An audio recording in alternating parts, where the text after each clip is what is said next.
കാലങ്ങളായി മലയാളം സിനിമയിൽ നിറഞ്ഞു നിൽക്കുന്ന ഏറെ ആരാധകരുള്ള താരമാണ് പൃഥ്വിരാജ്. ഇന്ന് ഒരു പാൻ ഇന്ത്യൻ താരം കൂടിയാണ് പൃഥ്വിരാജ്. ബേസിൽ ജോസഫും പൃഥ്വിരാജും ആദ്യമായി ഒന്നിക്കുന്ന ഗുരുവായൂർ അമ്പലനടയിൽ എന്ന ചിത്രമാണ് ഉടനെ റിലീസാവാനുള്ള പൃഥ്വിരാജ് ചിത്രം.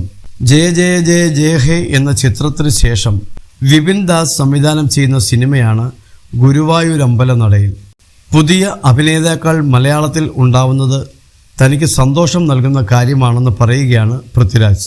അത്തരത്തിൽ ഒരാളാണ് നടൻ നസ്ലൻ എന്നും കുരുതി എന്ന ചിത്രത്തിൽ അഭിനയിക്കുന്ന സമയത്ത് നസ്ലൻ വലിയ സ്റ്റാറാവുമെന്ന് താൻ മുരളി ഗോപിയോട് പറഞ്ഞിരുന്നുവെന്നും പൃഥ്വി ഫിലിം ബീറ്റിന് നൽകിയ അഭിമുഖത്തിൽ പറഞ്ഞു.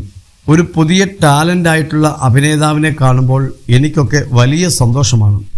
നമുക്ക് ഒരാളും കൂടെ ആവുകയല്ലേ ഇൻഡസ്ട്രിയിൽ.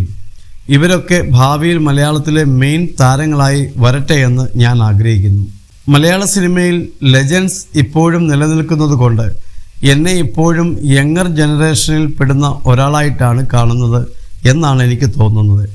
ഞാൻ തന്നെ എത്രയോ ആളുകളെ കണ്ടിരിക്കുന്നു.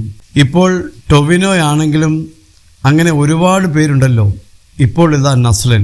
എനിക്കിപ്പോഴും ഓർമ്മയുണ്ട്, കുരുതി എന്ന സിനിമയുടെ ഷൂട്ടിംഗ് ലൊക്കേഷനിൽ മുരളി ജോയിൻ ചെയ്യുന്നതിന് മുൻപ് ഞാൻ മുരളിയുമായി ഒരു ദിവസം സംസാരിച്ചപ്പോൾ പറഞ്ഞിരുന്നു, നസ്ലൻ എന്നൊരു പയ്യനുണ്ട്, അവൻ മിടുക്കനാണ്, ഭാവിയിൽ വലിയ സ്റ്റാർ ആവുമെന്ന് തോന്നുന്നുവെന്ന്.